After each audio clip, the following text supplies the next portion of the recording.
have a dream that my four little children will one day live in a nation where they will not be judged by the color of their skin, but by the content of their character. Good evening.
I have a dream that my four little children will one day live in a nation where they will not be judged by the color of their skin, but for the content of their character. Good evening. The University of the Bahamas, in conjunction with the Alpha Phi Alpha Fraternity Incorporated, Phi Mu, and Iota Epsilon Lambda chapters, welcome you to the 7th Martin Luther King Jr. Memorial Lecture. This year's theme is taken from Dr. King's letter from Birmingham jail, dated April 16, 1963. Injustice everywhere, anywhere, is a threat to justice everywhere. Now, 59 years later, the theme is still relevant. Honorable Minister Glennis Hardeman, Minister of Education, Vocational and Technical Training. Honorable Zane Lightburn, Minister of State, Ministry of Education, Vocational and Technical Training. Honorable Dr. Shenandoah Cartwright, Member of Parliament and Deputy Leader of the Free National Movement. Dr. Eric Rawlin, President of the University of the Bahamas. Dr. Maria Oriaki, Provost of the University of the Bahamas. Mr. Joe Stubbs, Vice President of Student Affairs. Mrs. Dominique Russell, Acting Director of Education. Ms. Shannon Poitier, Deputy Director of Education. Mrs. Shailene Burrows, Deputy Permanent Secretary of Scholarships and Loans Division. Brother Milton Carter Davis, 29th General President of the Alpha Phi Alpha Fraternity Incorporated. Dr. Myrtle Gore, wife of Brother Milton Carter Davis. President, Brother Bastin, President of the Iota Epsilon Lambda chapter. President and members of the Nassau, Bahamas and University of the Bahamas National Pan-Atlantic Council. Ladies and gentlemen, guests, students, members of the general public tune in through the ZNS TV app and its live network, the University of the Bahamas Greek Life and Student Leadership, Phi Mu and Iota Epsilon Lambda Facebook pages. Welcome. My name is Anthony Dramico Stirrup. I am from Nassau, Bahamas, a graduating senior on the Dean's List, majoring in secondary education, family, and consumer science. The president of the Phi Mu chapter, seated at the University of the Bahamas. It is an honor and a privilege to be your moderator for this auspicious occasion, the 7th annual Martin Luther King Jr. Memorial Lecture. Before we begin, it is vital that we acknowledge and honor God for allowing us to celebrate the life and legacy of Brother Reverend Dr. Martin Luther King Jr. To bring the invocation is Brother Gerald A. Smith, President, Vice President of the Phi Mu chapter. Brother Gerald Smith hails from 8 Mile Rock, Grand Bahama.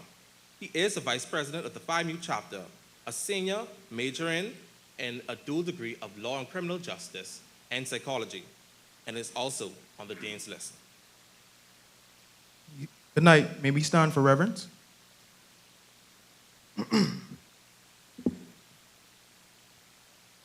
Gracious God, we live in times of deep division, mistrust, and violence. Bless in a special way our celebration of Martin Luther King Jr. Day. Open our hearts and minds to your truth and renew our commitment to justice and peace pursued through cooperation and love. Fill us with your Holy Spirit that we may realize and accept that we are all members of the same human family, created in your image and likeness. May the example of Dr. King inspire us to see in one another sisters and brothers with a common origin and destiny, guided by the conviction that together we can nobly fulfill the promise of our nation. We pray in the name of God, who is our creator and who calls us to create communities of justice, freedom, and peace. Amen. Thank you, Brother Smith. The preacher, scholar, and civil rights leader became a member of the Alpha Phi Alpha Fraternity Incorporated, the first and oldest collegiate fraternity for African American men, on June 22nd, 1952 at Boston University, where he was pursuing his doctorate degree. As an alpha man, Brother King led the charge by personifying the essence of service and advocacy by building bridges and knocking down walls. Best known for his iconic I Have a Dream speech delivered at the steps of the Lincoln Memorial in Washington, D.C. on August 28, 1963, Dr. King led the civil rights movement of nonviolent protests in the 1950s and 60s in the United States, which broke the pattern of public facilities being segregated by race in the South, thus achieving the most important breakthrough in equal rights for African Americans since the Reconstruction period of 1865 to 1877. Since Monday, January 18, 1986, Martin Luther King Jr. Day became a federal holiday in the United States. The goal of the holiday is to be a day of community service, interracial cooperation, and youth anti-violence initiatives. Tonight, we in the Bahamas commemorate his nobility and his earnest desire to assist the Bahamas during our struggle for majority rule. Last Monday marked the 56th year we, as Bahamians, celebrated Majority Rule Day. The indignities that we as Bahamians face were grave, yet our zeal for a better day and a truly brighter Bahamas are significant. The dream of empowerment by those that fought for the freedom to become a reality is a blessing, especially one like Dr. King, who evoked the true spirit of an alpha man by being an exemplar of reform and a revolution through his disregard for compliancy. To bring the official welcome is Brother Kevin A. Baston, President of the Iota Epsilon Lambda Chapter. Please welcome Brother Kevin A. Baston.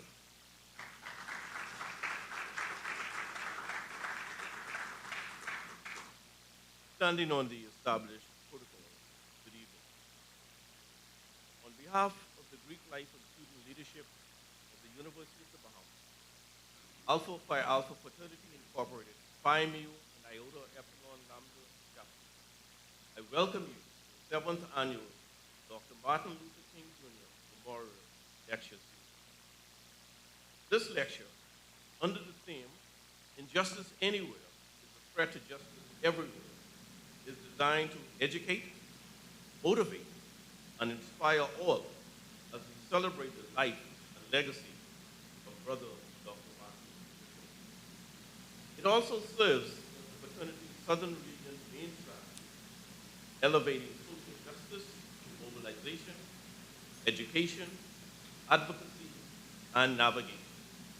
The role of Alpha in the fight for democracy. Additionally, part of UB's mission to provide educational and other related forums for the benefit of the public via lecture series, town hall meetings, and other means. The fraternity's record in the struggle for civil rights show that we have been participants rather than just silent spectators.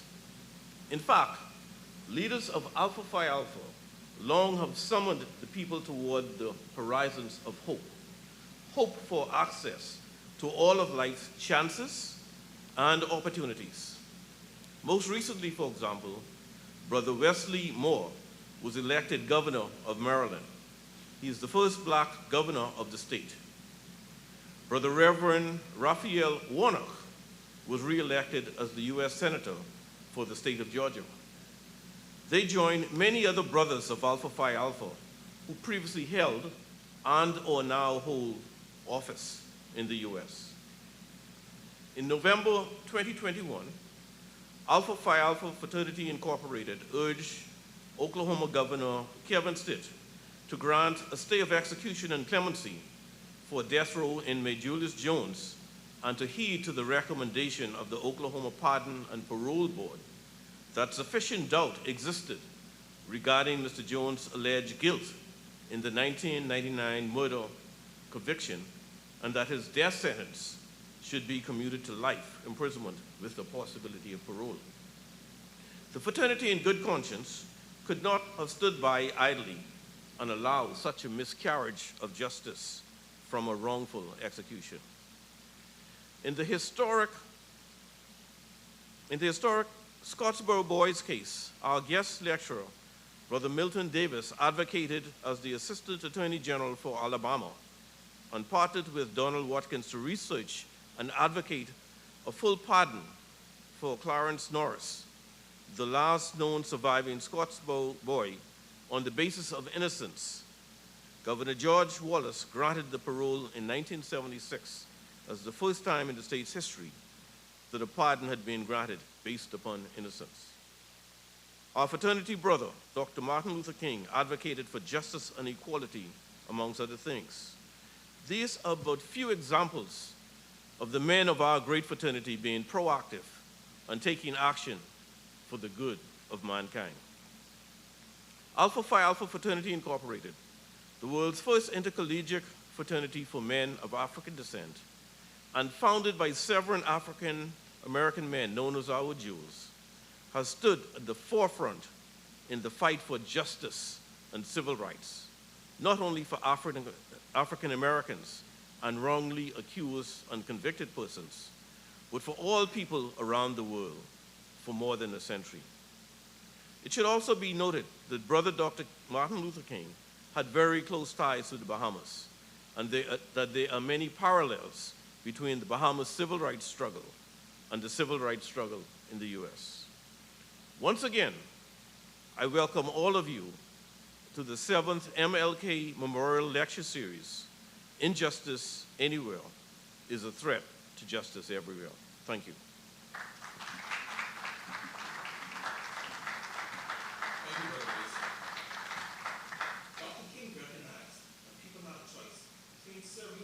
Desires and ambition, and in serving something greater, something higher.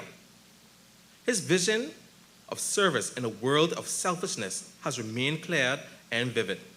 He has continuously revolted against the pressure of injustice and neglect.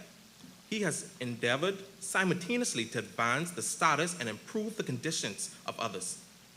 The great strides of history are often made by ordinary people who bring neither gifts nor great wealth to the responsibilities of life, but rather by people who bring the earnest desire to do their best as God imbues them with wisdom to serve mankind. Indeed, Dr. King has was led by the Holy Spirit as he rose above the narrow confines of individualist concerns with a broader interest for all humanity. Coming now to bring the occasion is Brother Durante Theodore Charlo, Charter President for the Phi Mu Chapter.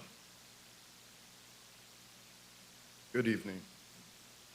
We, the brothers of Alpha Phi Alpha Fraternity Incorporated, Phi Mu, and Iota Epsilon Lambda chapters are proud to honor the life and legacy of Brother Dr. Martin Luther King Jr., civil rights activist and champion of human rights, equality, and justice.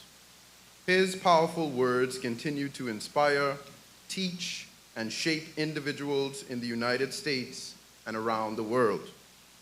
Dr. King was a Baptist minister and activist who became the most visible spokesperson and leader in the civil rights movement from 1955 when he led the Montgomery bus boycott, participated in marches for blacks' rights to vote, desegregation, labor rights, and other basic civil rights. Later, Dr. King became the first president of the Southern Christian Leadership Conference. He is best known for advancing civil rights through nonviolence and civil disobedience, inspired by his Christian beliefs and the nonviolent activism of Mahatma Gandhi, advocating the principle of nonviolent protests, affirming that opposition should be tackled with compassion rather than aggression.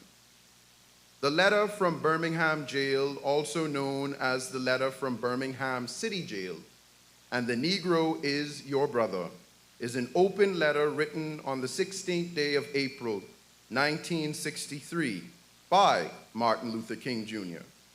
It says that people have a moral responsibility to break unjust laws and to take direct action rather than waiting potentially forever for justice to come through the courts. Responding to being referred to as an outsider, King writes, "Injustice anywhere is a threat to justice everywhere." He helped organize the 1963 March on Washington, where he delivered his famous "I Have a Dream" speech on the steps of the Lincoln Memorial in Washington, D.C., to over 250,000 civil rights supporters. The speech was a defining moment of the civil rights movement and among the most iconic speeches in American history. In celebration of the birth and life of this civil rights icon, whose legacy has impacted and changed the lives of many across the globe, we, the people of the Commonwealth of the Bahamas, are no strangers to Dr. King's presence and therefore celebrate with our American brothers and sisters on this special occasion. Dr. King was indeed an oratorical prodigy. In fact, some of his soaring oratory and his mighty voice may have been inspired by his time that he spent visiting the Bahamas, in particular Bimini, a destination he frequently vacationed. Today, a bronze bust of his image sits within the Bimini Crafts Center in Allistown and serves as a memorial to Dr. King's historic legacy. On October 14, 1964, he won the Nobel Peace Prize for combating racial inequality through nonviolent resistance. It was during Dr. Martin Luther King Jr.'s visit to Bimini that he wrote his famous Nobel Peace Prize acceptance speech, which he accepted on behalf of a civil rights movement which was moving with determination and a majestic scorn for risk and danger to establish a reign of freedom and a rule of justice. On March 29, 1968, King went to Memphis, Tennessee, in support of the Black sanitary public work employees. The workers had been on strike since March 12th for higher wages and better treatment. In one incident, Black street repairmen received pay for 2 hours when they were sent home because of bad weather, but their white counterparts were paid for the full day. Again, while visiting Bimini in 1968, Dr. King wrote his sanitation workers' speech. In traveling back to Memphis, there was a delay due to a bomb threat on his plane. On April 3, 1968, King delivered his speech to the striking sanitation workers, "I've been to the mountaintop," at Mason Temple, the world headquarters of the Church of God in Christ. He was assassinated by James Earl Ray on Thursday, the 4th of April, 1968, as he stood on the Lorraine Motel's balcony, second floor. After emergency chest surgery, Dr. King transitioned at St. Joseph's Hospital Memphis, Tennessee, at 7:05 p.m., age 39. Martin Luther King Jr. Day was established as a holiday in the cities and states throughout the United States, beginning in 1971. The holiday was enacted at the federal level by legislation signed by President Ronald Reagan in 1986. Hundreds of streets in the U.S. have been renamed in his honor. The Martin Luther King Jr. Memorial is the first non-president of the United States of America and first African American immortalized on the National Mall, Washington, D.C. The monument was dedicated in 2011 and built by the Brothers of Alpha Phi Alpha Fraternity Incorporated and corporate donors. As we celebrate the life and legacy of Dr. Martin Luther King Jr., the theme for this evening's 7th MLK Memorial Lecture is to sensitize students at the University of the Bahamas and the general public that injustice anywhere is a threat to justice everywhere, including our very own Bahamaland. Thank you. Thank you, Brother Charlo. Dr. King was arrested and jailed during an anti-segregation protest in Birmingham, Alabama, because of injustice and was therefore considered an outsider.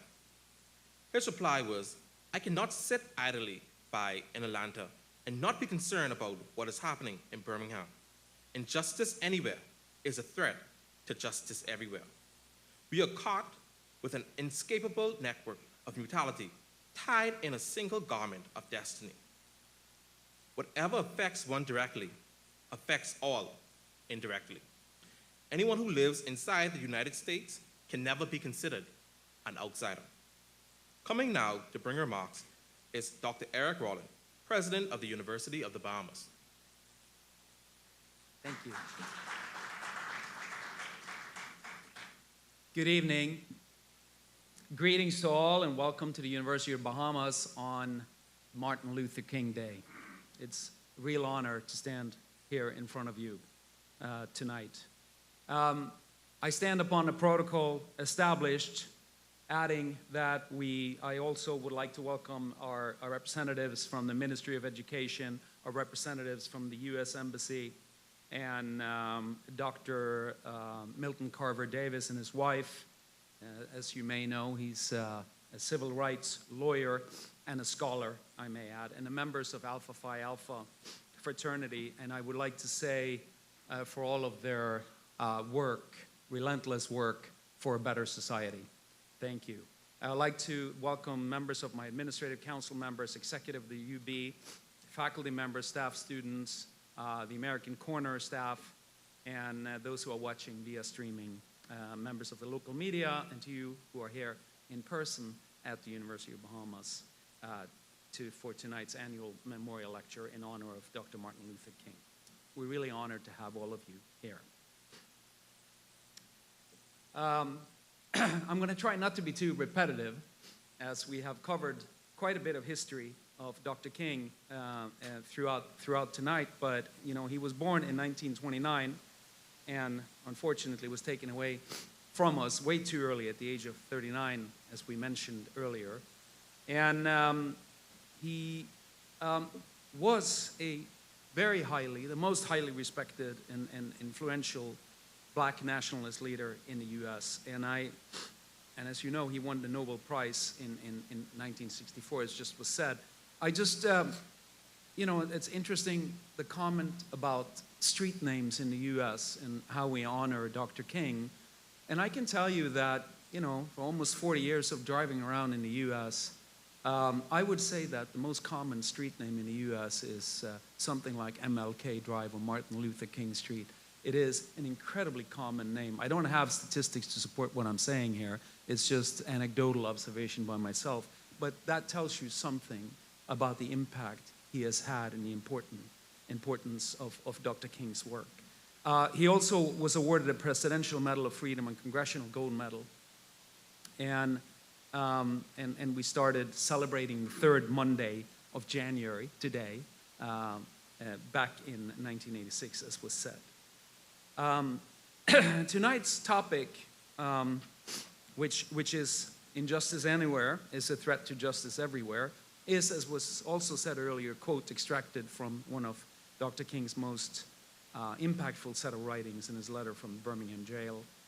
You know, he presented motivational writings of hope, of promise, shared ideas, which were practiced as valuable set of resources to examine philosophy and the situation within the civil rights movement and society in general. In particular, his letter does defend nonviolent resistance to institutionalized and social racism, and that's a work that continues today in the US and around the world.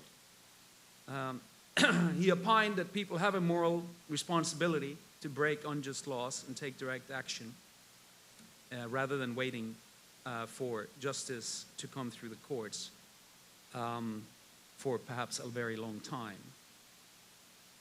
Our news headlines, both locally and globally, they do depict still stories of violence daily, road rage, crime, war, trivial disputes that turn deadly, and social media threats, and here in the Bahamas and again around the world.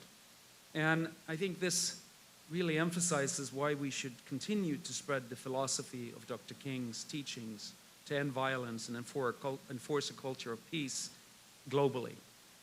On a side note, I would like to say also tonight that we are sending our thoughts to the communities in Selma, Alabama, and which, as you've seen from some of the introductory material tonight, is one of the historical, very important sites historically in the fight against racial inequality. And they were hit by a tornado last week on Thursday and sustained some serious damages. So our thoughts and prayers go out to the people of Selma tonight. In closing, I wish to encourage all of us and all of you to keep in mind the teaching of Dr. Martin Luther King, his struggles and his strengths, which are unique. I commend the facilitators for hosting this 7th annual Martin Luther King Jr. Memorial Lecture in his honor, and we will continue to do that. And we will continue to ensure that his life history, his legacy will live on. In summary, to all of you and all of us and all the people, let us work in harmony to defeat injustice everywhere. Again, welcome. Thank you. Thank you, Dr. Roller. Thank you. Our lives begin to the end, the day we became silent about things that matter. Coming to bring remarks is Miss Sumaya Abdullah, Public Affairs Officer of the U.S. Embassy.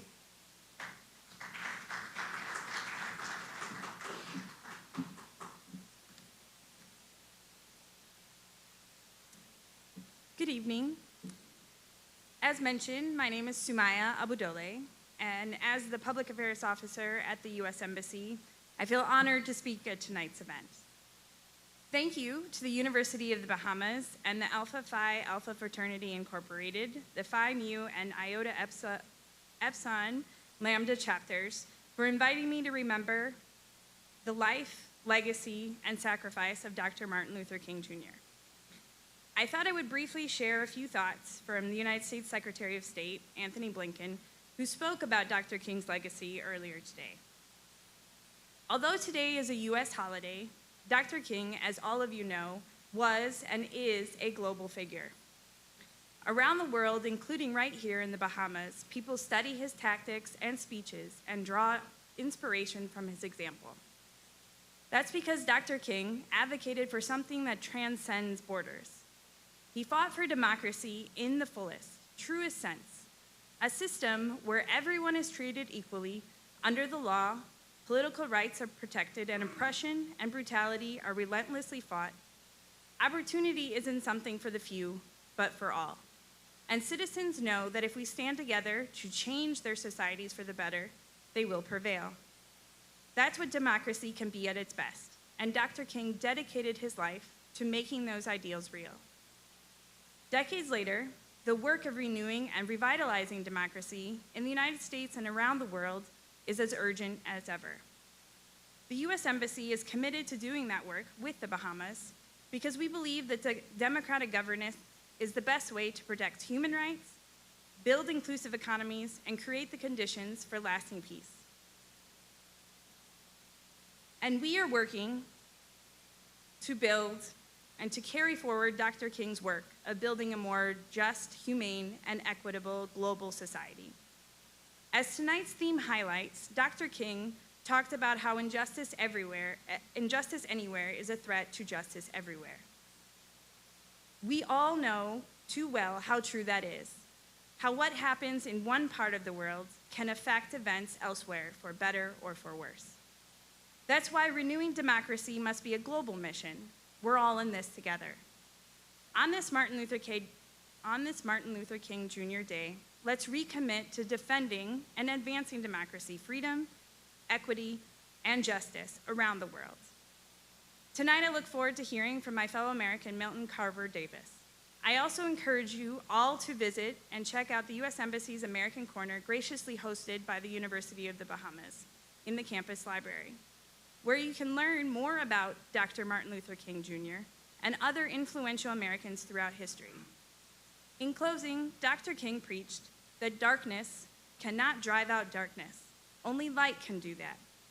In his honor, my hope is that Martin Luther King Jr.'s powerful words continue to inspire people around the world in the fight for equity and social justice with grace and goodness. Thank you. Thank you, Ms. Sumaya Abdullah. On Tuesday, January 10th, 2023, the inaugural Reverend Dr. Martin Luther King Jr. oratorical contest was held at the Harry C. Moore Auditorium, with 7 contestants from both public and private high school systems in the Bahamas participating. The winner is DeAndre Forbes, a graduating senior from St. Augustine's College. DeAndre aspires to own a financial advising and consulting enterprise. Join me in welcoming DeAndre to present his winning oration on the theme of tonight's lecture.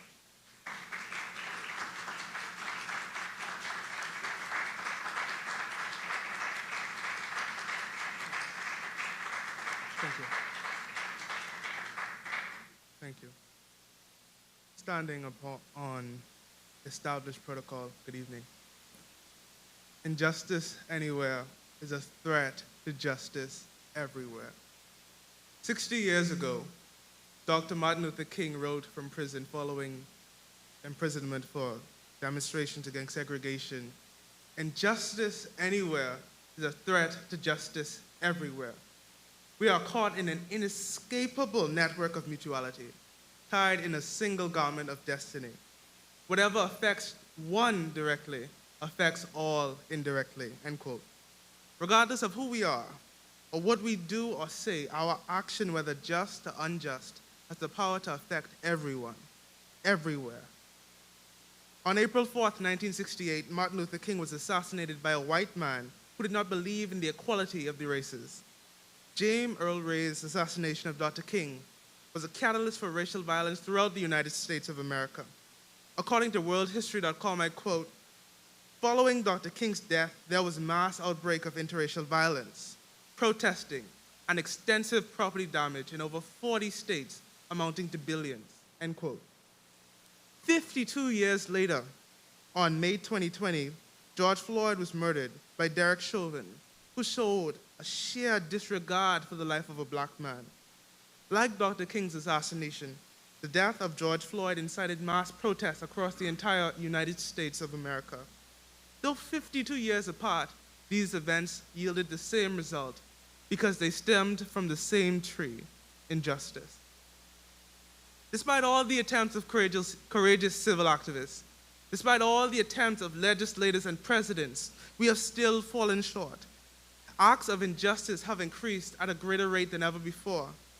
In a 52-year span, the same conflicts, the same dangers that existed in 1968 are still prevalent today. Despite all of our consciousness, our attempts to integrate and expand, we still have come up short. Injustices today not only threaten the accessibility to justice tomorrow, but they threaten the accessibility to justice in the future. They threaten the well-being and lives of not only Bahamians, but people everywhere. These injustices expose a perpetual cycle of inequity, calamity, and violence inspired by deep-rooted prejudice and pure hate. The Nevada Supreme Court Access to Justice Commission stated, and I quote, "Equal justice under law is an ideal, but the truth is, for those with low income representing themselves in court, justice can be avoidable. The results can be less than fair," end quote. According to the Tribune, in November of 2019, a fashion mogul living in Nassau was published with 90 days in jail and a $150,000 fine after being found in contempt of court. On December 23, 2019, the same source published that the Court of Appeal granted a suspension of the sentence, citing that an apology, explanation, and payment of a fine shows remorse for past behavior. Just a year later, an 18-year-old was charged with violating the curfew by selling coconuts to sustain himself and his family during the economic hardships the pandemic brought. This teen, similar to the aforementioned celebrity, was apologetic and admitted his wrong. However, there was no grace afforded to him. He was fined $700, and if such fine went unpaid, a 2-month imprisonment would follow. These two local cases prove that injustice anywhere, in any system or society, promotes more injustice. On one hand, a multimillionaire commits a completely avoidable crime and disrespects the courts. On the other, an underprivileged teen struggles and risks his life just for economic stability. But the results are different because the individuals involved are different. Shouldn't we as a society believe in holding accountable those that willfully break the law and assisting those that have no choice? These cases reveal the truth of today's theme. Injustice in one case often translates to injustice in another, threatening the well-being of all involved. In August 2021, the extremist group known as the Taliban took over Afghanistan. The BBC News said in a publication, and I quote, "Many fear the group renowned for their oppressive behavior against women will continue to impose their ultra-conservative agenda against future generations of Afghan women," end quote. On March 23rd, the Taliban decreed that girls above the 6th grade would no longer be able to attend school. Can you imagine the young woman in the 11th grade, perhaps even the 12th, thinking of her dreams and ambitions coming to an end? Perhaps she aspired to be a lawyer, a doctor, an engineer, a pillar of strength to other Afghan women.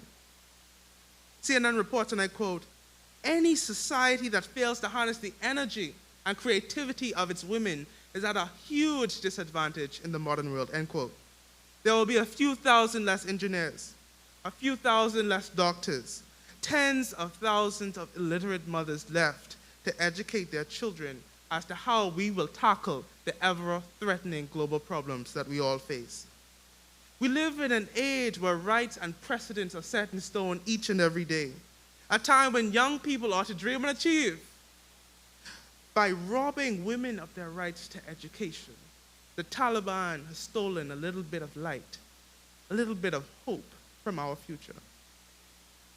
However, we who enjoy the freedoms and liberties which many can only hope for must stand in solidarity against the injustices which plague this world.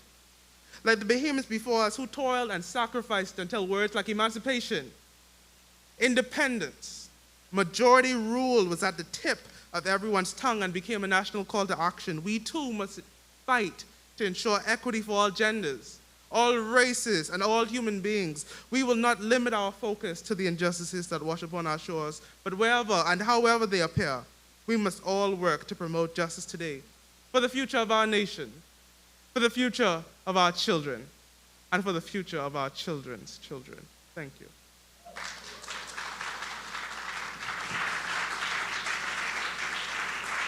Thank you, DeAndre.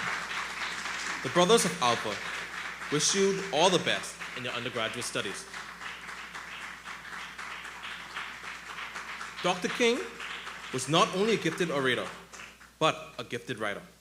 Dr. King's Nobel Peace Prize acceptance speech, and "I've Been to a Mountaintop," were written here in the Bahamas on the Bimini Islands. This year, the committee introduced the Martin Luther King Jr. Collegiate Essay Competition for University of the Bahamas students on the same topic as well. Coming now to announce the Martin Luther King Jr. Collegiate Essay Contest winner is Brother Justin Thompson. Brother Thompson is from Freeport, Grand Bahama. He is a graduating senior majoring in K-12 physical education. The presenters of the award are Brother Ashley Knowles, the Director of Greek Life and Student Leadership, and Brother Ogden Cargo, the Bahamas Area Director of Alpha Phi Alpha. Good evening. This year, the committee added the Martin Luther King Jr. Oratorical Contest for high school students and the Collegiate Essay Competition for UB students. The presenters of the award are Brothers Ashley Knowles, the Director of Greek Life and Student Leadership, and Brother Algernon Cargill, the Bahamas Area Director of Alpha Phi Alpha. The winner of the inaugural Reverend Dr. Martin Luther King Jr. Collegiate Essay Competition is Noel Seymour, a junior majoring in banking and finance with a minor in Spanish. Congratulations.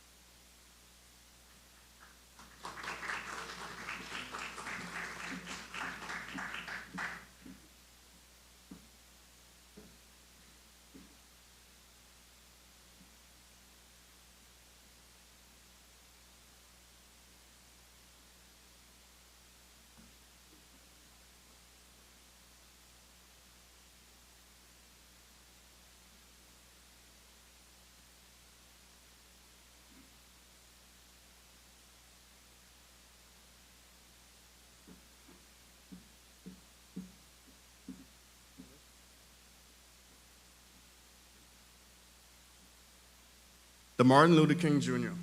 The Martin Luther King Jr.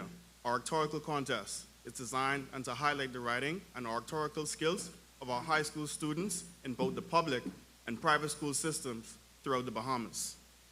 I would like to welcome to the stage DeAndre Forbes, the winner of the first Martin Luther King Jr. Oratorical Contest, also Mistress Marcia Thompson, the principal of St. Augustine's College.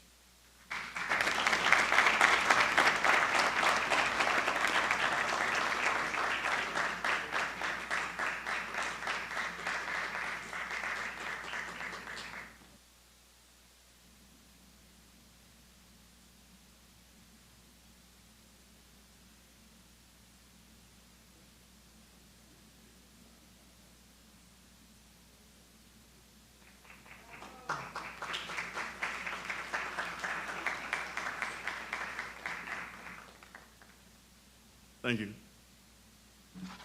Congratulations once again to Noel Seymour, the first winner of the Martin Luther King Jr. Collegiate Essay Competition, and once again, congratulations to DeAndre Forbes.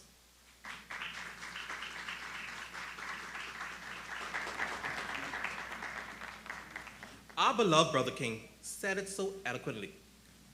With patient and firm determination, we will press on until every valley of despair is exalted to new peaks of hope, until every mountain of pride and irrationality is made low by leveling the process of humility and compassion, until the rough places of injustice are transformed into a smooth plain of equality, of opportunity, and until the crooked places of prejudice are transformed by the straightening process of bright-eyed wisdom.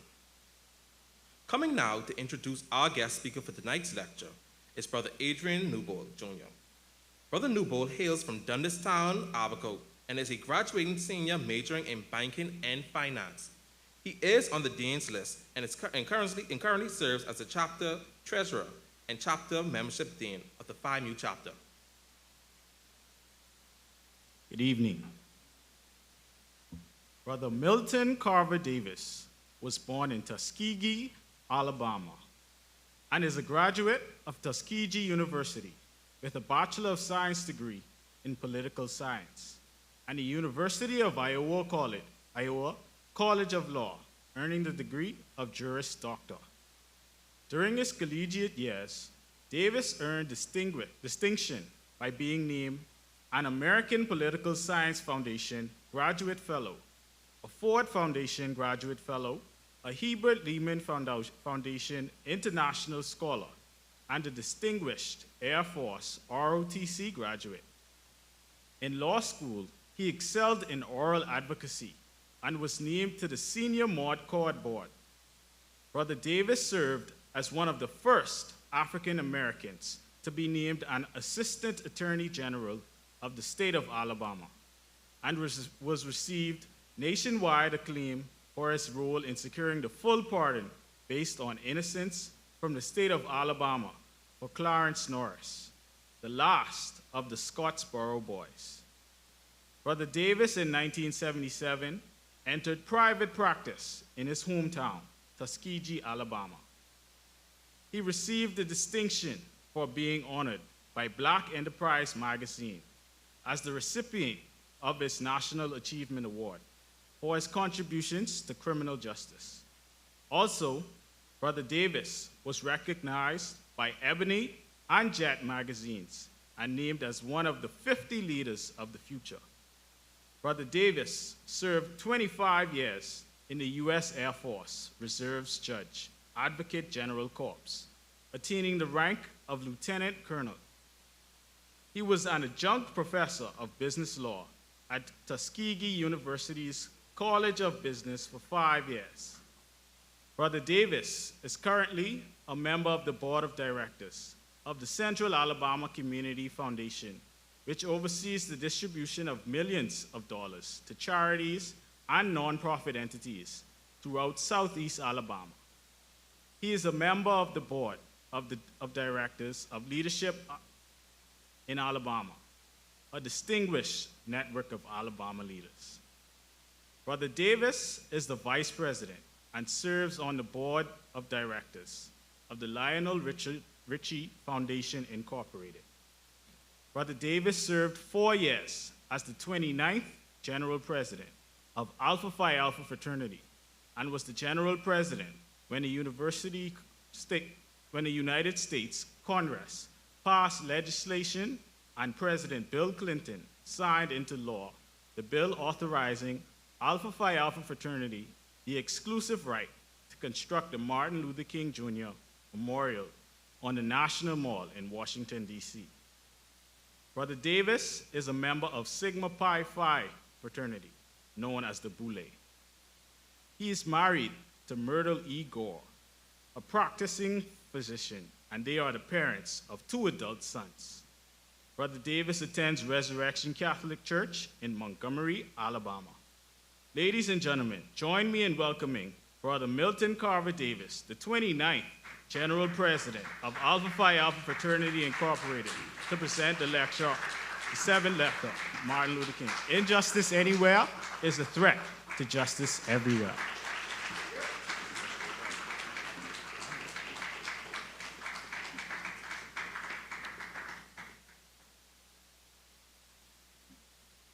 Thank you so much, Brother Nouveau, for your generous and kind introduction. And again, standing on the protocol that has already been established, let me say that my wife Myrtle and I are delighted to join you this evening here in what is rightfully described as paradise by many who live and visit this grand and beautiful place, the Bahamas. Thank you, brothers of Alpha Phi Alpha Fraternity, for the leadership and service you render to this country and its people. Your continued work in this, our 116th year of existence, exemplifies in tangible ways to this nation our mission statement. Alpha Phi Alpha Fraternity develops leaders, promotes brotherhood and academic excellence while providing service and advocacy for our communities. I must say that perhaps the need for further oratory and elocution might be quite limited, in that we have been presented this evening with the masterful skill and keen insight of not only our moderator, but all of the other excellent speakers who have been before us, and certainly our wonderful young speaker, our winner of the oratorical contest, DeAndre Forbes, the 12th grade student at St. Augustine College. We thank you again for your presentation. And if there is anything worthy in my words, which follow, let it be merely an underscore and further emphasis on the points by our magnificent young presenters, both at the university level and at the high school levels this evening, because if they get it, that's all that matters, if they get it. In essence, let my speech or hybrid lecture be just a great amen to what has been said. Across the world in various venues and settings, people are gathering to celebrate, commemorate, and raise up in inspiring remembrances the man, the mission, and the message of Dr. Martin Luther King, Jr. And here in this inspiring setting, we examine the theme, injustice anywhere is a threat to justice everywhere. Context is important. Context is history. Context, that is clearly understanding the circumstances that form the setting for the event, the statement, or person being discussed. Because we always hear sometimes it was taken out of context. My remarks were taken out of context. That picture was out of context.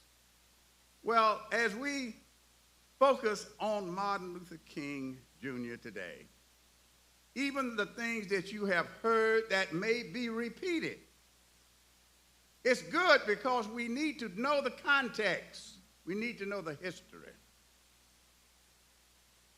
Dr. Martin Luther King Jr. must be viewed in his context as well. Born January the 15th, 1929, in Atlanta, Georgia. At age 15, DeAndre Forbes, when most people are just starting high school, Dr. King was beginning his first year of study at the university at Morehouse College in Atlanta. Originally majoring in subjects to either have a career in medicine or law, he decided to switch to the study of theology and ministry.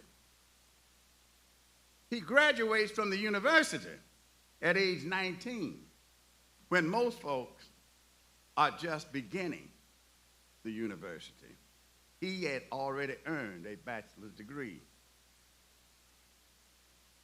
He earned his theological degree from Crozier Theological Seminary in 1951 at the age of 22.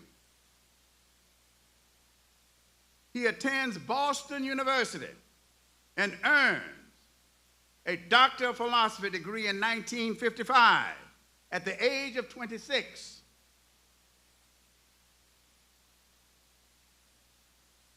What is the context?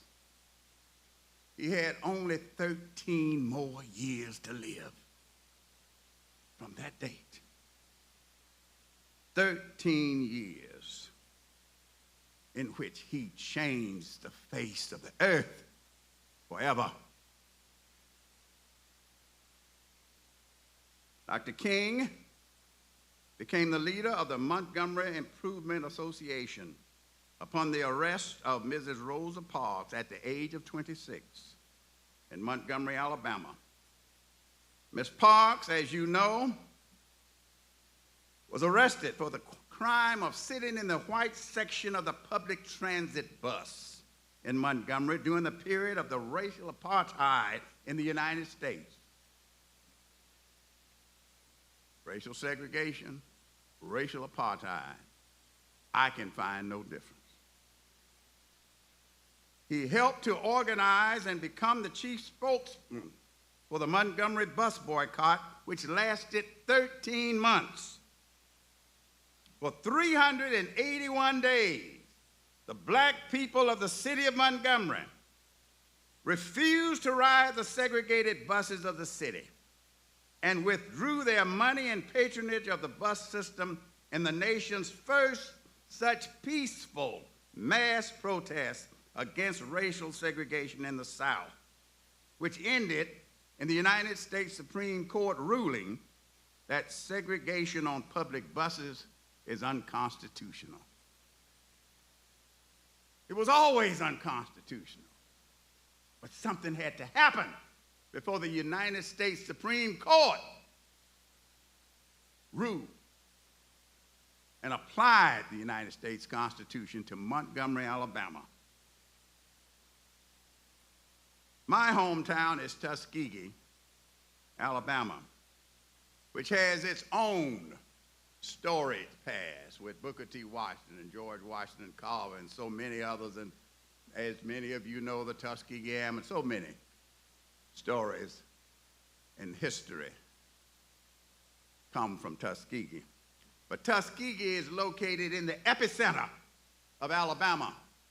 So when you speak of Montgomery, or you speak of Birmingham, or you speak of Selma, you're speaking of a radius within 100 miles of Tuskegee.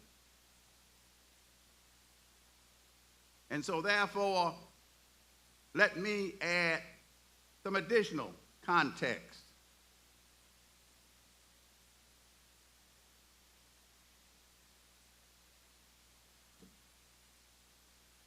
While I was a junior in high school, at age 16, on May the 21st, 1965, I had one of the great privileges of my life.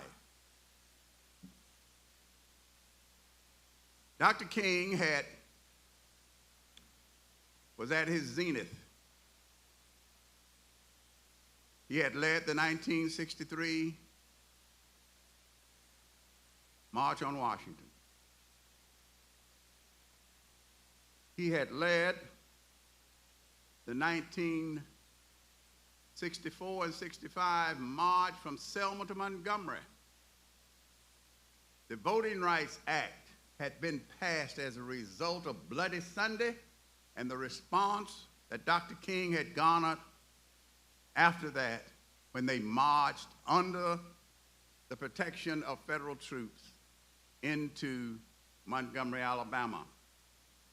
And on May the 21st, 1965, Dr. King came to Tuskegee, Alabama to deliver the commencement address at Tuskegee University. I was a junior in high school at the time, but I, along with everybody else,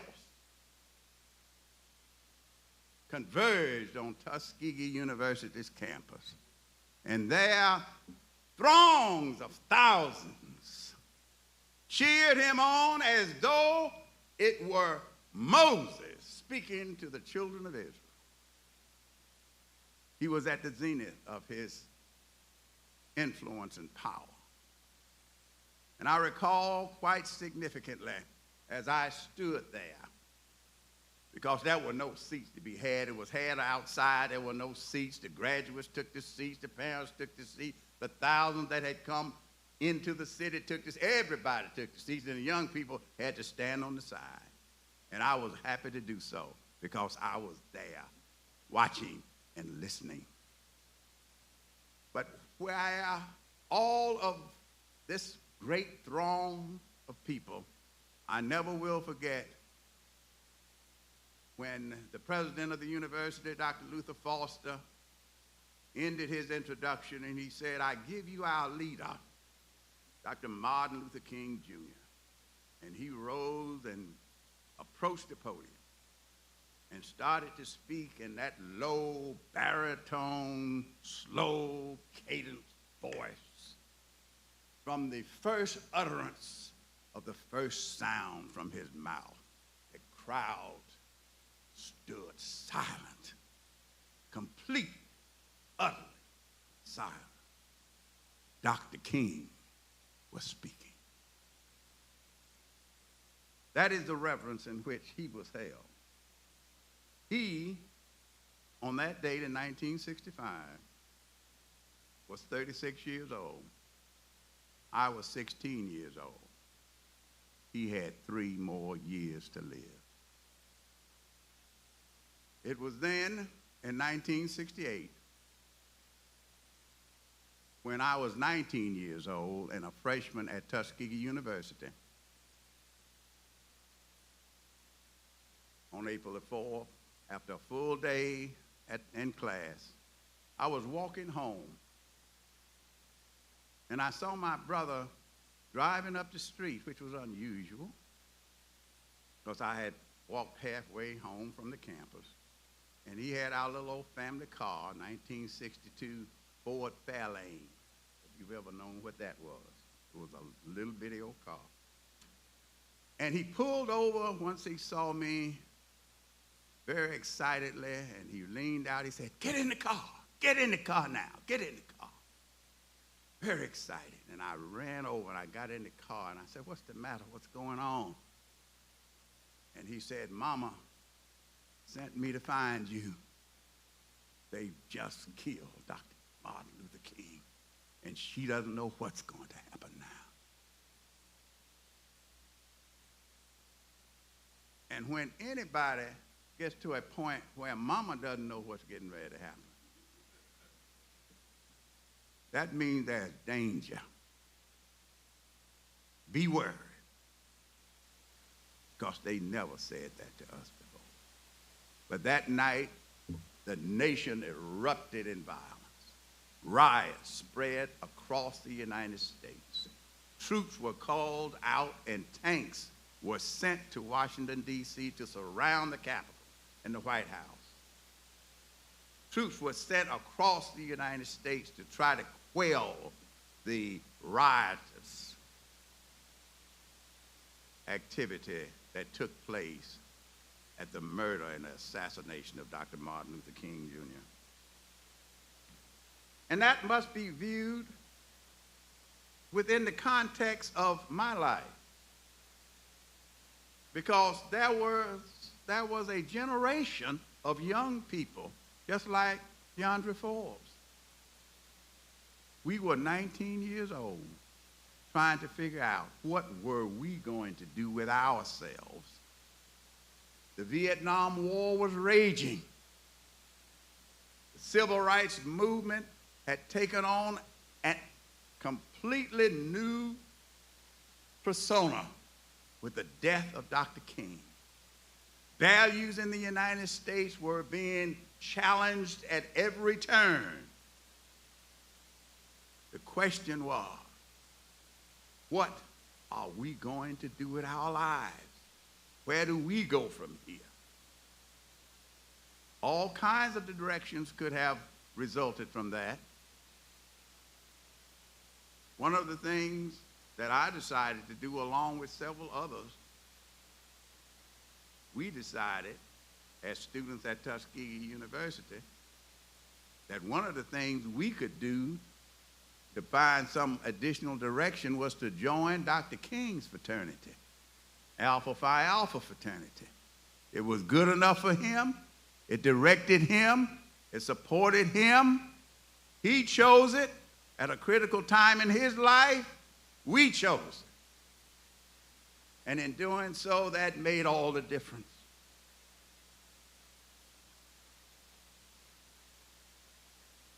Let's harken back to 1963. Again, place it in context. My generation, you can't tell it now by looking at me, but I was at one time as young and handsome DeAndre Forbes. I was seeking my place in the world, as all of these young brothers are here who have the privilege of attending the University of the Bahamas and have their full life ahead of them with the support unit that is developed here to move them forward. And in doing all of that,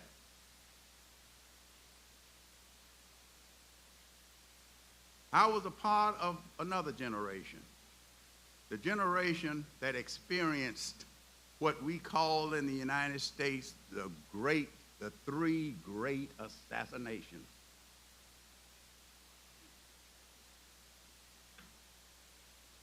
I was a freshman in high school on November the 22nd, 1963, in my ninth period class, General Science at the high school, which was the final class before we dismissed to go home, when the principal came on the intercom and said, "I have to announce to you that President John Fitzgerald Kennedy has been assassinated in Dallas, Texas."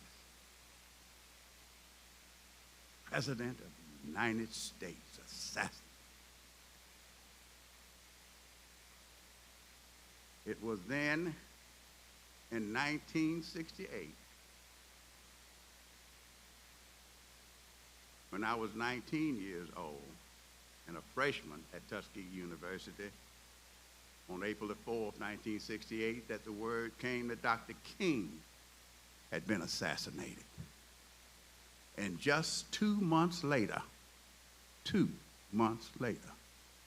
June of 1968, Robert F. Kennedy, United States Senator running for President of the United States, was assassinated in California. The three great assassinations. What do you do at that age?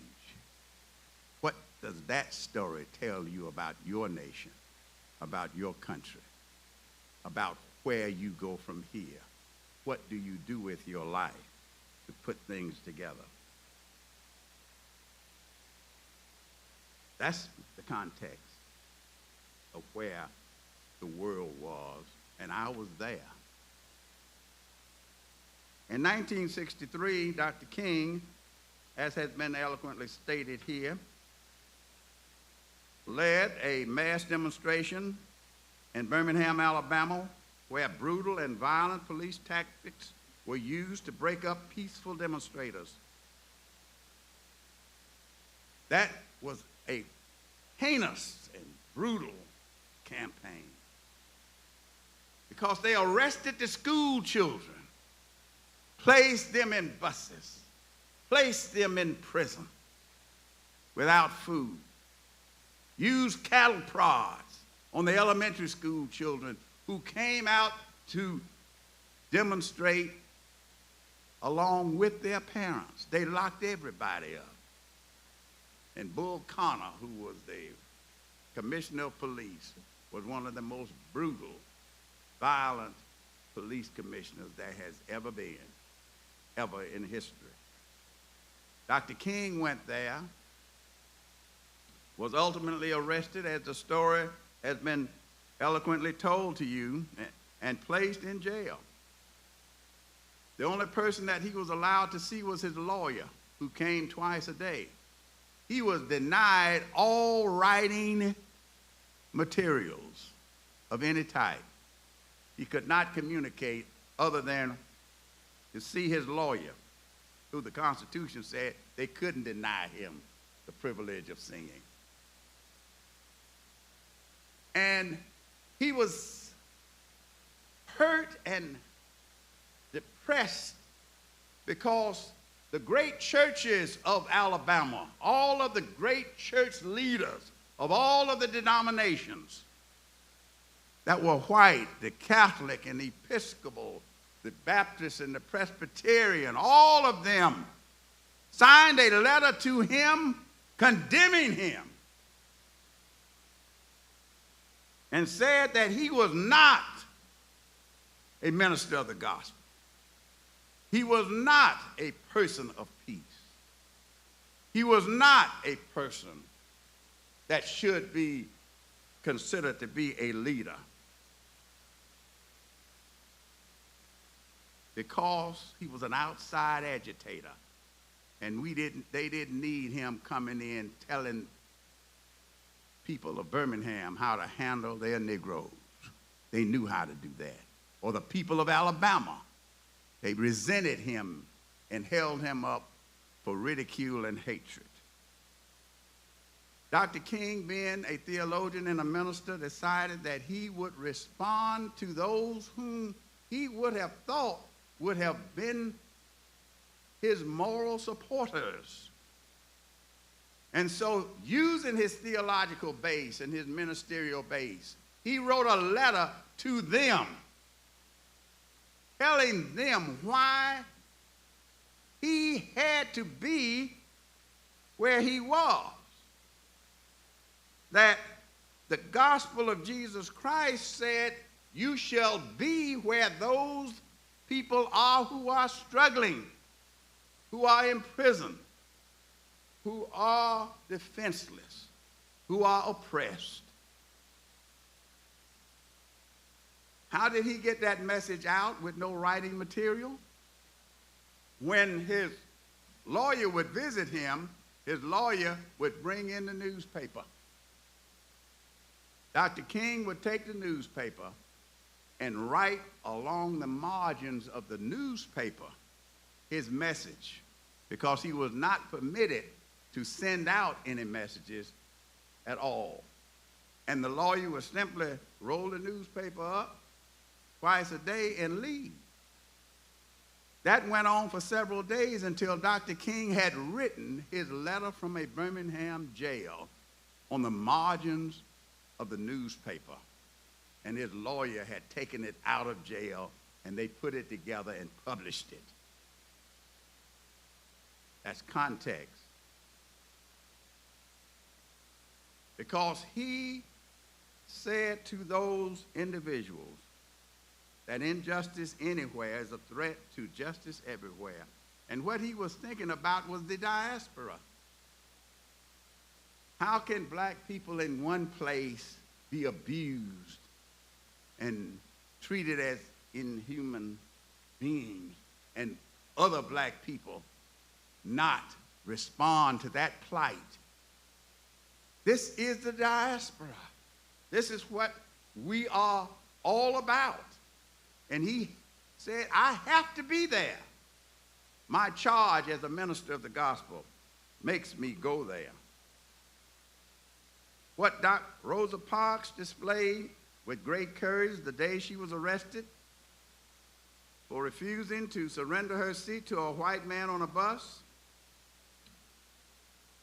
and what Dr. Martin Luther King demonstrated when, at the age of 26 years old, he undertook to lead and serve in the Montgomery bus boycott in 1955, is an attribute which Alpha Phi Alpha Fraternity maintains as fundamental to our organization. Our brotherhood is seasoned and experienced. We are in our 116th year of existence. Our brothers are individually accomplished and intellectually prepared. When you look at W.E.B. Du Bois, when you look at Thurgood Marshall, when you look at Edward Brooke, when you look at Adam Clayton Powell, and the list could go on and on and on and on and on. These are the men of Alpha. We are prepared. We have a sound grasp of the issues and the consequences at stake. But like all human beings, and this is the key, I think, like all human beings, we must always replenish, nourish, and motivate our will to act. We have often heard stories from medical professionals about persons whose body and organs were sound and functioning, but who had lost the will to live, and thus failing to replenish that will, the patient died. We see also in real time due to social media, television, satellite, and internet coverage, injustice, inhumanity, poverty, brutality, bigotry, prejudice, and discrimination of all types almost everywhere we look. Many times, many of us follow the crowd, become numb, indifferent, and overwhelmed, and just tune it out as noise and close our eyes and spirits to reality. Our challenge is to renew our will to act. In America today and in many other places in the world, we are witnessing the lynching of truth. When you lynch the truth, everything else is victimized, compromised, and corrupted. The concepts of excellence, scholarship, fairness, facts, probity, morality, decency, honesty, justice, integrity, all suffer when the truth is lynched and reality is redefined through propaganda, misinformation, so-called alternative facts, and outright lies. One great diplomat of the 20th century, a man by the name of Dag Hammarskjöld, served as the Secretary General of the United Nations, and he wrote these words: "The madman shouted in the marketplace. No one stopped to answer him. Thus, it was confirmed that the madman's thesis was incontrovertible."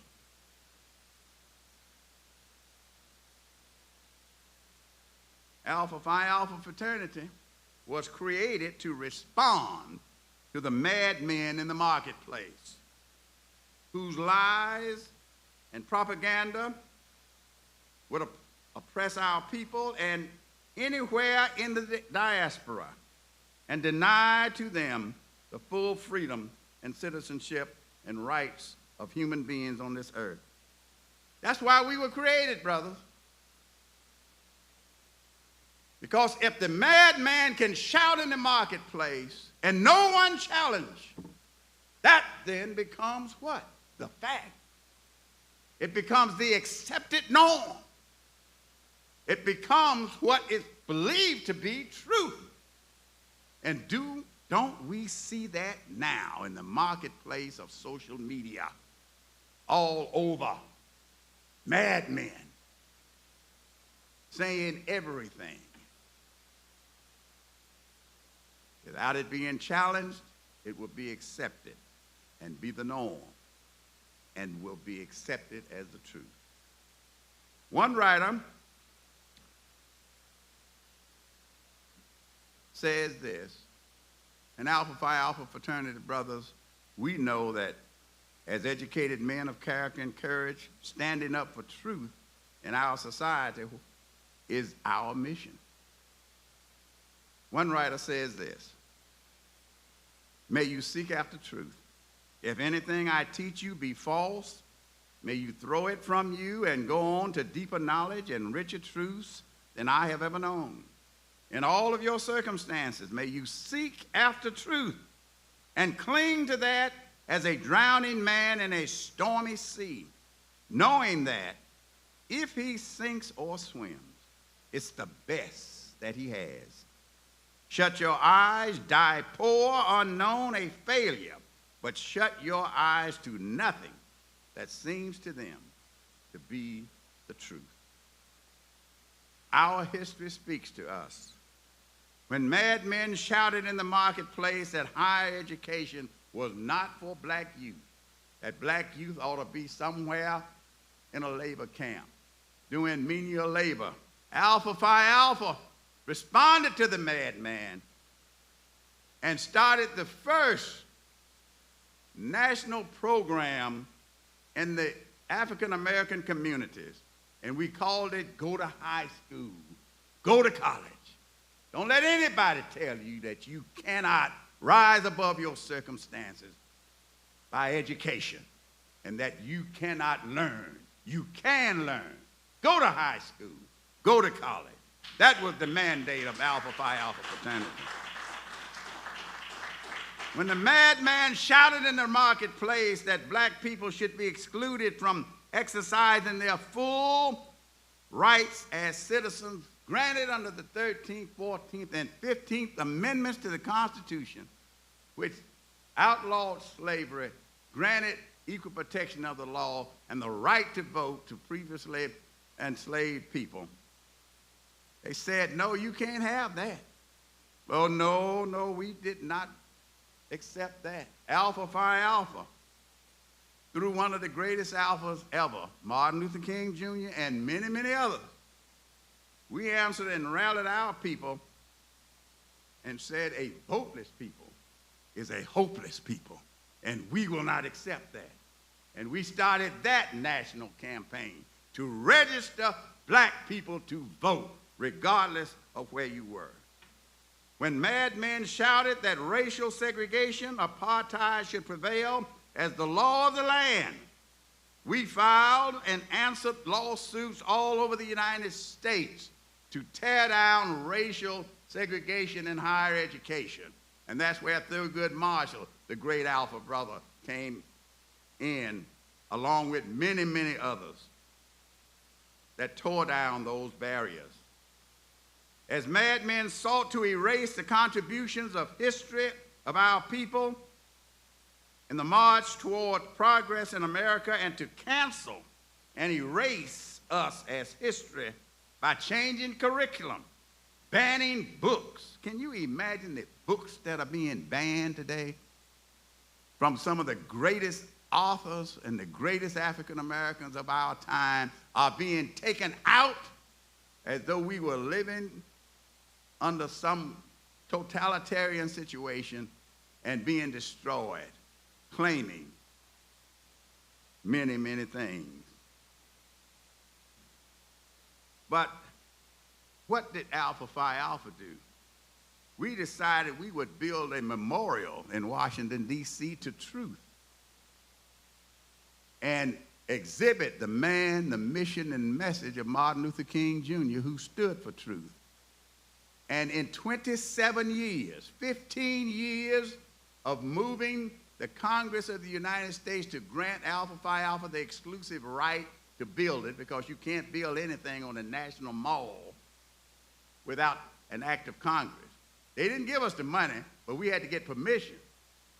And for many, many years, the Southern senators and members of Congress refused to let the bill go through because they did not want a tribute to Martin Luther King on the front yard of America. And they would kill the bill year after year after year after year after year. But finally, in 1996, the bill passed, and President Clinton signed it into law, granting to Alpha Phi Alpha the exclusive right to build a memorial on the National Mall in Washington, D.C., if we could raise the money. That took us 15 years to get that bill passed. It took us 12 years to raise $120 million to build a memorial and to have the first African-American president, Barack Obama, dedicated to the United States of America.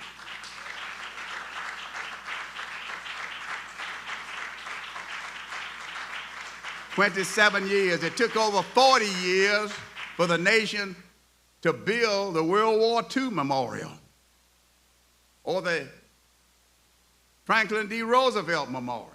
It was one of the fastest, cleanest, most precise and efficient processes ever to go through that procedure. We did it without a hint of scandal. It's there, belongs to the nation forever. A tribute to truth, a tribute to the man, the mission, and the message. The only memorial on the National Mall, the only one that is dedicated to a person of peace, not to a warrior, not to a commander-in-chief, but to a person of peace with a message of peace and hope and change. That's Alpha Phi Alpha's response to the madman in the marketplace. All of these milestones were obtained because Alpha Phi Alpha fraternity had the will to act. The will to act. We all have the talent to act. We all have the resources to do something.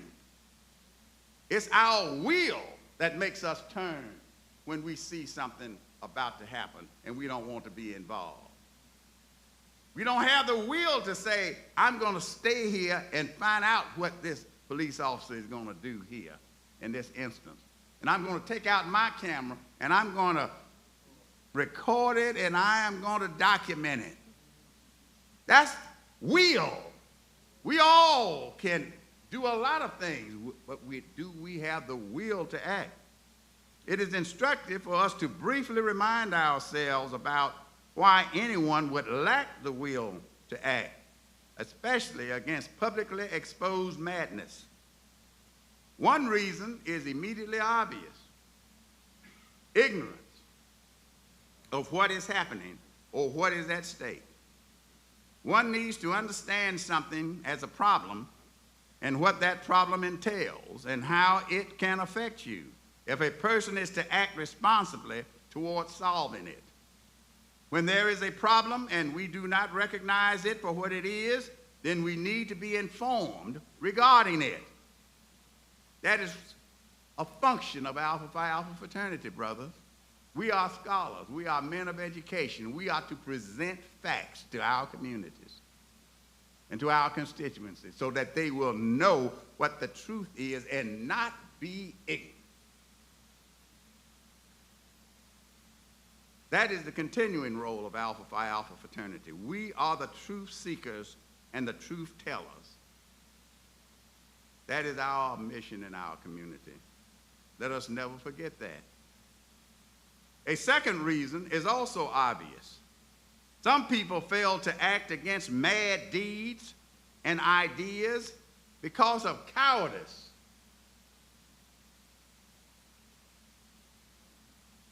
They are afraid and lack the courage to expose and risk themselves.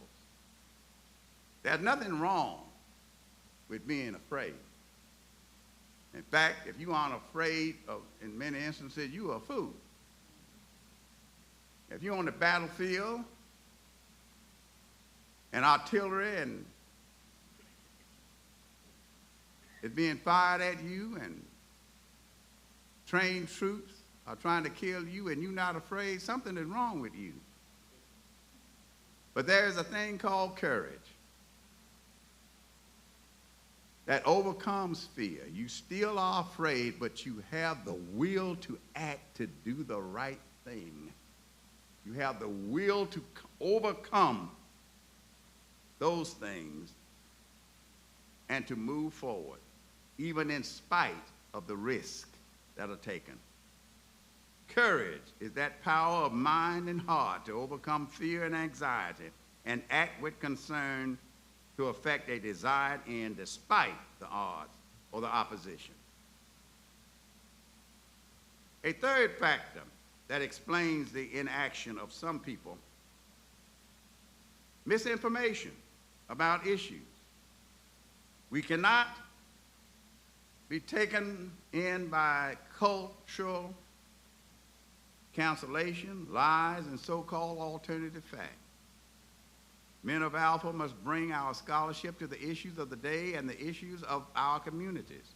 We must use our academic excellence to publish and spread the truth, the reality, the facts about a given issue, which has critical consequences to our community. We do not resort to knee-jerk emotional responses and unreasoned choices. We are seekers of the truth in all things.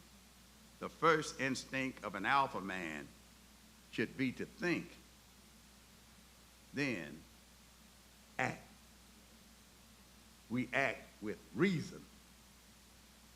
We act with support. We act with documentation. There is a fourth reason that some people fail to act against madness. They sense no threat to themselves. There are those who never act until they sense that they are themselves under threat. And then and only then do they find the motivation to stir themselves to action. If there are any among us today who hold that philosophy, and particularly if there are any of those who hold that philosophy who are members of Alpha Phi Alpha Fraternity, I want to say we made a mistake in allowing you to enter this house.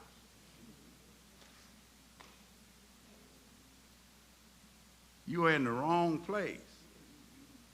Alpha Phi Alpha's place has always been in the arena, in the midst of the battle, because we were created to lead and serve, not to sit back and observe. We were created to be on the field of life in the action and not in the grandstands looking down. Brother King said it best when he stated, "The ultimate measure of a man is not where he stands in moments of comfort and convenience, but where he stands in times of challenge and controversy. The true neighbor will risk his position, his prestige, and even his life for the welfare of others.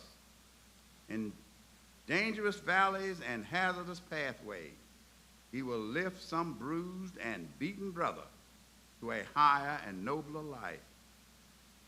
We must do for ourselves. Neither government nor the court system are reliable allies in our struggle these days." To paraphrase Frederick Douglass, a man who will not fight for himself is not worth being fought for by others. For a man who does not value freedom and truth for himself will never value it for others or do anything to help others gain it.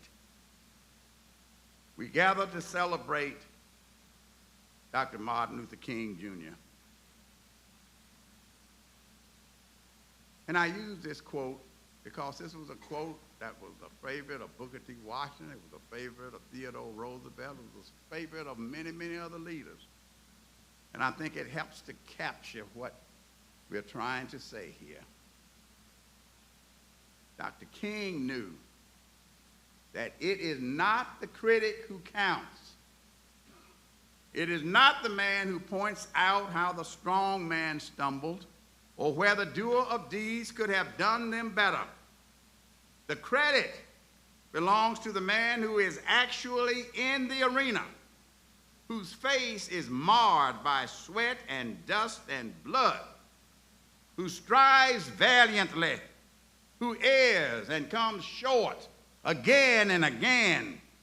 For it is he who knows the great enthusiasms, the great devotions, and spends himself in a worthy cause, and who in the end knows the triumph of high achievement, and who, if he fails, at least fails while daring greatly, so that his place shall never be with those cold and timid souls who know neither victory nor defeat. In the bond of Alpha Phi Alpha Fraternity, our aims are manly deeds, scholarship, and love for all mankind. None of these things are remotely possible if the individual who espouses these aims has no will to act, to bring about the reality. A manly deed, in my opinion, is one which is consequential and significant, which results in helping to make a difference in the outcome of things. It does not have to be sensational or newsworthy, something which brings about publicity, to be a manly deed. It could be, but it's not necessary. My brothers, when we built the Martin Luther King Memorial and raised over $120 million to complete it, yes, that was a mighty manly deed. But so is registering one person to vote. Because one vote could make the difference in the outcome of things. Presenting one scholarship to a struggling student helping to defray university costs is a manly deed. Because that person might be the person who can take us to the next level. Being a brother's keeper and checking and assisting those who need attention, companionship, and assistance is a manly deed because we must care for each other. Just like Dr. King cared for those least and struggling and oppressed people. He could not sit in Atlanta, Georgia, when Birmingham was on fire. He had to go there because injustice anywhere is a threat to justice everywhere. Offering yourself for public office and serving with integrity is a manly deed. Mounting a food drive to help those without proper nutrition and food is a manly deed. All of these things and many more are manly deeds because they are consequential and significant and make a difference in the outcome of things. That is who we are. That is what we do. That is the example of Dr. Martin Luther King, Jr. We dare to have the will to act. Brothers, let us get back in the arena. Thank you.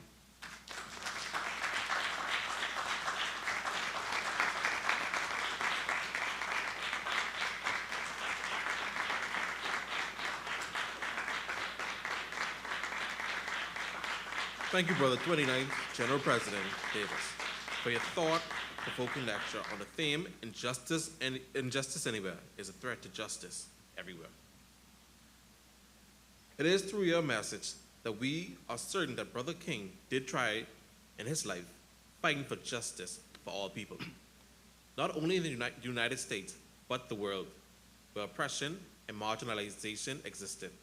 It is a testament that he was a drum major for peace, justice, and righteousness, and his living is not in vain. Coming to present the vote of thanks is Brother Sean Roll of the Iota Epsilon Lambda chapter. Good evening. I believe our time together this evening can be summed up by saying, minds were enriched, lives were enriched. Ladies and gentlemen, my task tonight is one that is sometimes taken for granted, but is very important. It is to say thanks. We begin by thanking the University of the Bahamas for once again partnering with us as we celebrate the life and legacy of our great fraternity brother, Reverend Dr. Martin Luther King.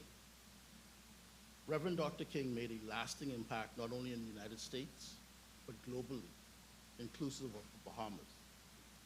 In the case of the Bahamas, he had a special bond, and his life and words are still relevant today, and are the reasons why this lecture series partnership between the University of the Bahamas and Alpha Phi Alpha Fraternity Incorporated is so important. We also thank the general manager and staff of ZNES for assisting with this broadcast once again. We thank our planning team for their continued efforts as we presented this, our 7th MLK Jr. Memorial Lecture Series. We thank Toastmasters Club 7178 for judging the oratorical competition, PricewaterhouseCoopers for tabulating the judges' scores. We also thank the judges of the essay competition. We thank our college brothers, Phi Mu chapter, seated at the University of the Bahamas, and the alumni brothers of the Iota Epsilon Lambda chapter, seated here in Nassau, the Bahamas, for the work that they continue to do in carrying out the mission of Alpha Phi Alpha Fraternity Incorporated, if I may say the greatest fraternity in the world.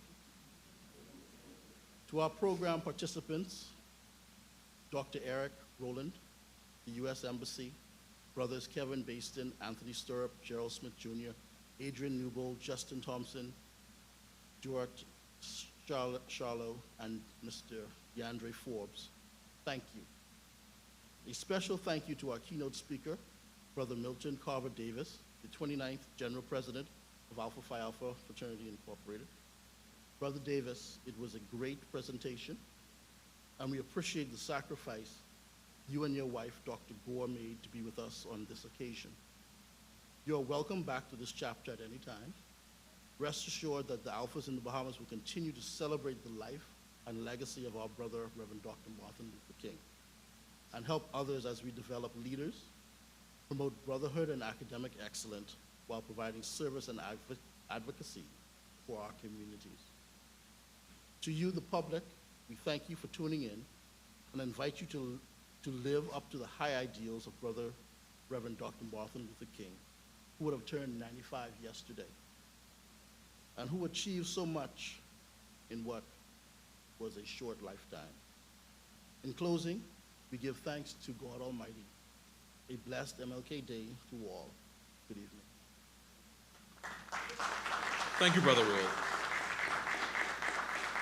Justice delayed is justice denied. It means that if legal redress or equitable relief to an injured party is available, but is not forthcoming in a timely fashion, it is effectively the same as having no remedy at all. It is our hope that our theme resonate with both our audience present and viewing audience tonight. As we celebrate the life and legacy of Dr. Martin Luther King Jr., the theme Injustice Anywhere is a threat to justice everywhere, including the Bahamas. We, the members of the Alpha Phi Alpha Fraternity Incorporated, look forward to seeing you on January 15, 2024. Until then, keep safe, thank you, and good night.